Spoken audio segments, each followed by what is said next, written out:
Well, good morning. The mission of the Michigan Public Service Commission is to protect the public by ensuring safe, reliable, and accessible energy and telecommunications services at reasonable rates for Michigan residents. This morning we'll find out how they accomplish that goal, and it starts right now. From TV6, this is the Ryan Report. Here's your host, Don Ryan. Well, Norm Sari is a veteran of government affairs in Michigan. He's been part of that scene as he served in several appointed positions in state government, but he also gained another perspective by working for many years as a government affairs executive for a major utility. Currently, he serves as one of 3 commissioners on the Michigan Public Service Commission, a position he was appointed to by Governor Rick Snyder. Commissioner Sari, welcome to the Ryan Report. Well, fine, thank you, Don. It's nice to be here. Nice to I have you. enjoy coming to the Upper Peninsula. Nice to have you with us. I want to follow up on the Michigan Public Service Commission and some of its activities, but first, a little bit about you. I know you're a Michigan State grad, for example. Yeah. And a degree in journalism? Yeah, my degree's in journalism. I was of the generation that Woodward and Bernstein were kind of the most popular journalists at the day, and so I wanted to be a strong investigative reporter. And as I got into the kind of the management side of the news business, and I was actually the managing editor of the MSU State News, I learned a lot more about journalism than just writing. So I've always had a great appreciation for good writing. Not that I am a good writer, but I recognize good writing. You went on and you were a public affairs officer for the National Guard at one point? I was, yeah. I served the Michigan National Guard. My 6-year deployment was as a public information officer for the Guard. I went through the Michigan Military Academy, which is the Officers Candidate School for the Michigan National Guard at Fort Custer Battle Creek, and then I served as part of the Public Affairs Division, and worked a lot with 107th Engineers in the UP and the 207th Engineers in the Lower Peninsula, and at summer camp at Camp Grayling, and did other things to kind of support their communications programs. And eventually your career brought to you to Consumers Energy. What was the career path that brought you there? Yeah, it was an interesting story. My genetic roots are in the Upper Peninsula. My father was born in Hancock. His father was one of the many Finns who migrated to work the copper mines in Hancock. But I grew up in the West Branch area, and after graduating from Michigan State, I had the military obligation in front of me, so I kind of really didn't seek employment, but I worked for a brief period of time for a weekly newspaper in West Branch, Ogama County Herald. But then I figured I wanted to kind of look elsewhere, and Consumers Energy was hiring at the time, so I joined Consumers, I worked for about 30 years for Consumers in communications, news relations. I was on plant staff at when Consumers was building the Midland nuclear plant. I know a little bit about the nuclear world, never operated that plant obviously, but I had the opportunity to learn about a lot of concepts with power plants and energy production, and subsequently migrated into the government affairs program. So I ran our Lansing office for a period of time, and then actually transferred and ran the Washington CMS Energy, the holding company's office, for about 3 years, all along kind of understanding more about energy and the role of the regulator in government and the private sector. And I think during that period you may have gotten to know some of the what I would call legendary legislators from the UP, people like Dominic Jacobetti and others. I have great memories of, I was a new kid in governmental affairs, and this is before term limits, so you had a lot of the legislators who had served for many years.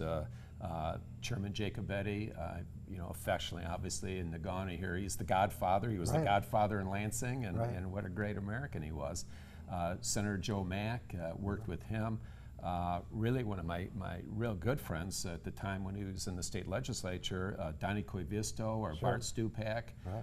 Great guys, I mean that sincerely. And it also helps to have a little fin in you. When you're a little sisu going along with working with the Upper Peninsula legislators, really helped me understand issues that were important to them. It may not have directly related to where Consumers Energy was, but I understood the state of Michigan a lot better by working with some of these fine men and fine women from the Upper Peninsula. And I always will remember great stories with Senator Mack would call me in his office and want to know my perspective on an issue. He would share with me his perspective on the issue, right. and many times we found that they were common and mutual interest, and it worked well for me.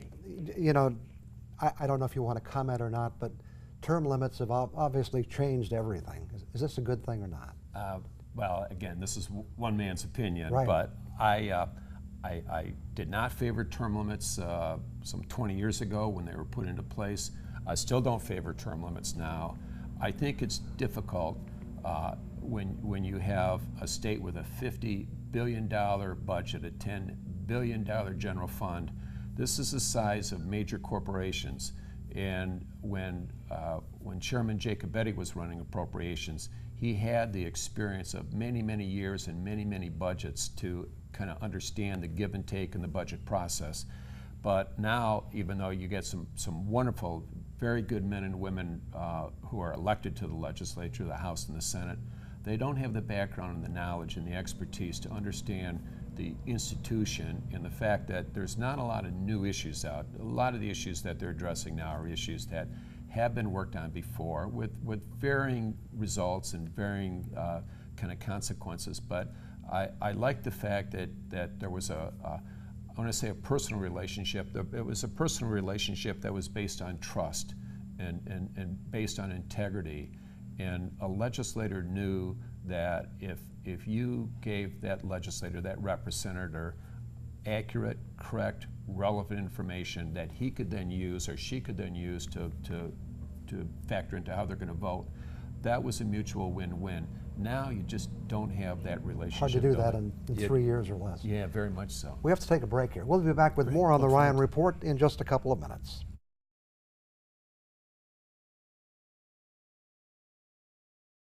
Our guest this morning is Norm Surrey, a member of the Michigan Public Service Commission. You know, before we jump onto some commission issues, just very quickly, besides your service at Consumers Energy, you also served on the government side. You spent some time with the governor? Absolutely. I was fortunate to be asked by Governor Snyder to work with his organization in his first term, and I actually worked, I was the appointments manager. The governor makes appointments to about 200 or so boards and commissions, including great institutions, four-year institutions like Northern or Tech or Lake State, Natural Resources Commission, a lot of other great boards. So you get to know Michigan very well, make sure that there's representation. Interesting story, we were committed to having somebody appointed from every county, and with Keweenaw's 3,500 permanent residents, right. It was a challenge, but we got somebody from Keweenaw to serve on the Travel Commission.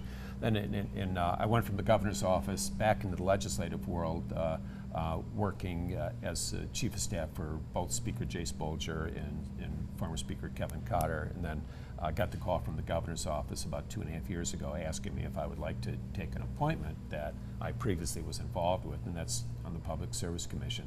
Okay. So I was honored to have the opportunity to serve. It's been a little over 2 great years working with wonderful men and women in the energy world, and the utility structure is ever-changing in Michigan. We're certainly seeing that in the Upper Peninsula. And I'm just interested in the commitment that entrepreneurs and the utilities have to make sure that our energy future is going to be secure and safe in Michigan. One of the issues before the commission, so I know it's still limited as to what you can say, but is the development of some new power plants to replace the Presque Isle power plant. Sure. What can you tell us about what's happening? Well, I can tell you it's an ongoing case, and since it's an ongoing case, I can kind of dance around it, but I can't tell you any conclusions. Right. That UMERC has filed what's called a CON, or Certificate of Need. That it's part of the new energy law that UMERC has said that they want to build 2 gas burning plants. The acronym is RICE, Reciprocating Internal Combustion Engine. Now, they don't burn rice, it's just the acronym is a rice plant. But these are two units that the commission is looking at the proposal. They would be located in Baraga and Negaunee and would be serving both the mines, but also, in addition to Tilden, it would also be serving the customers that UMERC has in the Upper Peninsula. And as part of the understanding and proposal for the 2 new gas plants to come into operation about 2 years from now. The rest of Presque Isle, the PIP plant, would be totally then shut down. And I think we'd go to new technology, more efficient technology, and certainly something that we at the Commission are really interested to see how this new proposal will relate to the current requirements of electric customers in the UMERC service territory, and also just modernize and update the equipment. It also involves augmenting the natural gas supply with a new gas line to service the new plants, and it's very comprehensive. And I know that there's other points of view on whether or not there should be, instead of building these plants, looking at other potential sources of energy. But we deal with the facts that are in front of us now. We have a request from UMERC for authorization to build these plants. The Commission will be making its decision later this year, certainly consistent with what it's required that we make a decision within 9 months of application. And they applied for it around February 1st, so you can figure late October, early November, we'll be making the decision. And I know part of the proposal is that these new plants will be operating in 2018, or start to operate in 2018. So that's a real important consideration for the Commission to make, whether or not the $200+ million that UMERC would be spending on these plants is the right amount at the right place for the right kind of energy. And like I said, the case is open and ongoing, and would expect a decision soon. Okay, we just barely have time to scratch the surface on the next issue, but you're here, one of the reasons you're here is to participate in a public hearing. Yeah. And what is the purpose of this hearing? It's called an integrated resource plan. And I guess to show my Yooper gene pool, it's like the Green Bay Packers having the game plan for how their football season's going to go. The Packers game plan has offense, defense, special teams, special situations. Well, the IRP, the Integrated Resource Plan, is the Commission's playbook or game book.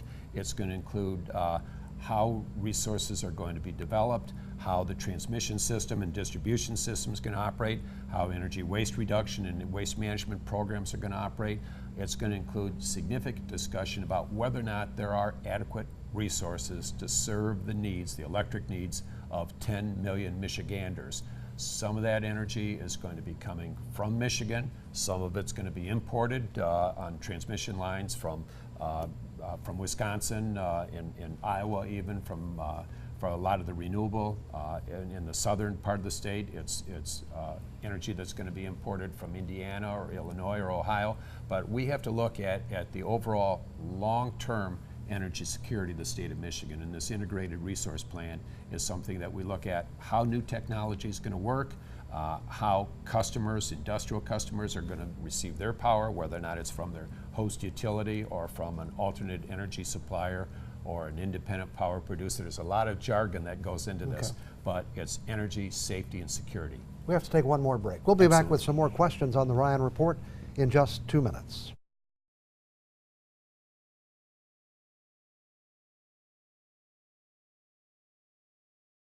Again, our guest this morning is Norm Sari, a member of the Michigan Public Service Commission.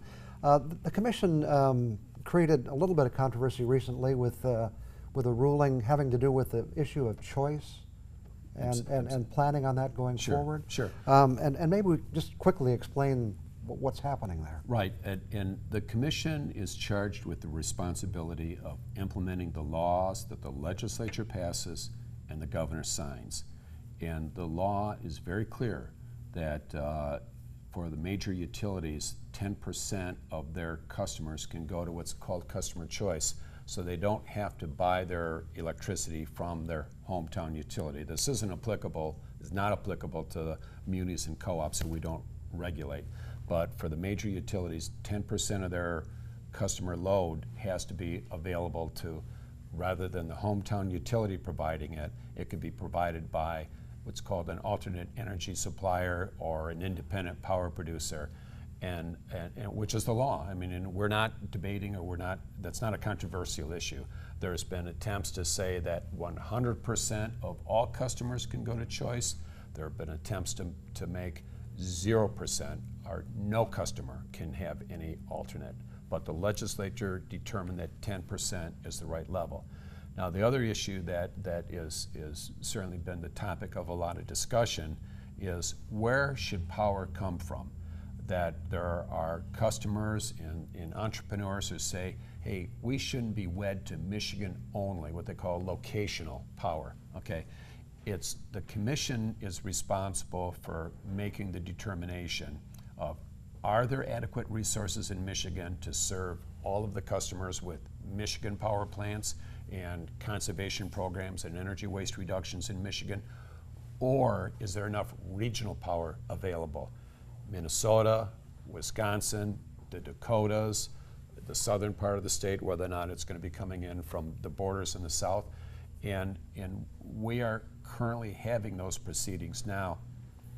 Our concern is whether or not there's transmission or the wires available to bring power in reliably. We know there is intermittent availability or capacity availability on transmission systems, not just with ATC in the UP, but also with ITC, the transmission company in the southern part of the state.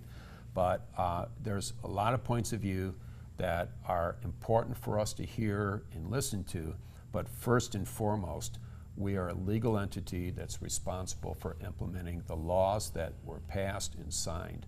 And that law says the commission shall, not may, but the commission shall determine whether or not there's enough power available in Michigan to serve all the customer needs. Controversial, yeah, but it's part of the discussion. That's a healthy discussion so that all of us who are stakeholders in the future of Michigan's energy world have their voices heard, and they're going to be talking to the commission. We hear from them regularly, and we look forward to more. We have less than 2 minutes. I know you were appointed as part of a national organization you're part of involved with the pipeline safety, but Absolutely. I understand the Enbridge pipeline, which is probably the more controversial issue, is not something that's under the purview of the Public Service Commission? No, interstate liquid pipelines, okay, liquid versus gas, but in interstate, meaning going to multiple jurisdictions, are regulated by the federal government. FERC, Federal Energy Regulatory Commission, and PHMSA, which is the federal safety organization under the Department of Transportation. Our concern at the commission is that open and clear communications are there. Not that we have an input to the decision making, but we want the governor's office, and we work for the governor. We're part of the governor's office. We want the governor's office and the DEQ and the Michigan Agency on Energy to be able to receive accurate, thorough, relevant information. And I know the Pipeline Safety Task Force is looking at various options on Line 5, the Enbridge line that runs under the Mackinac Straits. But it's not a commission decision on what happens with that pipeline. What the commission decision is part of all of state government to make sure there's honest, accurate, transparent, and open communications. There's a lot of points of view that have to be considered, and we want to make sure that Enbridge is being held to the highest level of accountability to make sure that through the existing structure that the public is being heard, Enbridge is being heard, and ultimately it's the federal government that'll decide. And with that, we're out of time. Good. I wish we had a lot more. Thanks for coming in this morning. Appreciate it very much. Great, thanks, okay, Don. thank My you. pleasure. I'll be back with some other thoughts for you after we take one more break.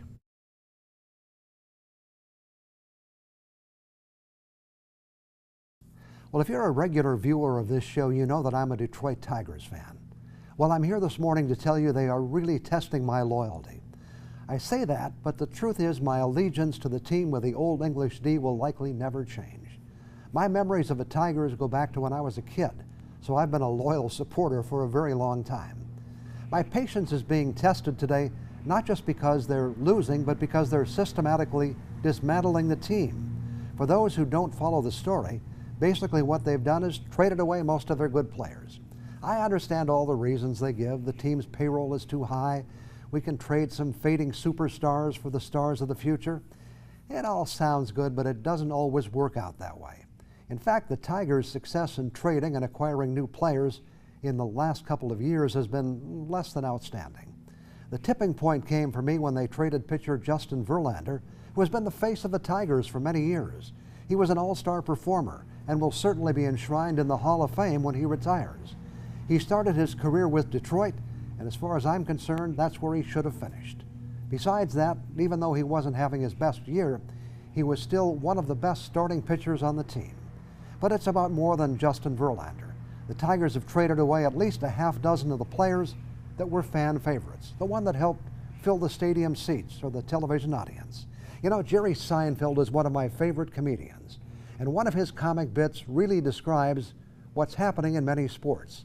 Here's what Jerry had to say. Loyalty to any one sports team is pretty hard to justify because the players are always changing teams to move to another city. You're actually rooting for the clothes when you get right down to it. You're standing and cheering and yelling for your clothes to beat the clothes from another city. Fans will be so in love with a player, but if he goes to another team, they boo him. This is the same human being in a different shirt. They hate him now.